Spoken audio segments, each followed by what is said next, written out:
This all began just a month ago with those two sarin attacks in the suburbs of Damascus. The international community was outraged, and for a while it seemed America was poised to retaliate. But then, last weekend in Geneva, Russia and America agreed on a plan to find and destroy Syria's chemical weapons. So what are we talking about?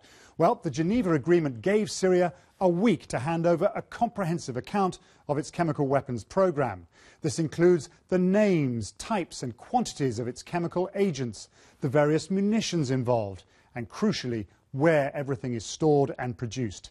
It's thought Syria has around 1,000 tons of chemical agents and precursors. So where is it all?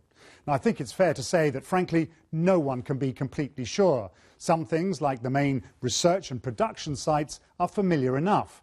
But we know that much of the government's chemical arsenal has been on the move over the past year to keep it out of rebel hands and leave the West guessing. But that may not be as much of a problem as it sounds. They've been working to keep it out of a contested area.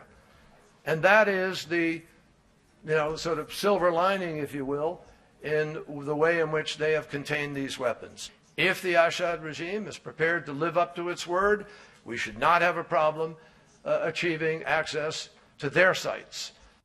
Finally, how long might it take to finish this complicated job? The international community has set some extremely challenging deadlines. By the end of November, the Organisation for the Prohibition of Chemical Weapons should have inspected all declared sites. By then, the destruction of all production equipment should also be complete. And finally, Syria's entire chemical weapons program should be dismantled and destroyed by the middle of next year. It's a hugely ambitious target, so it's no wonder perhaps that President Assad has said it could take over a year.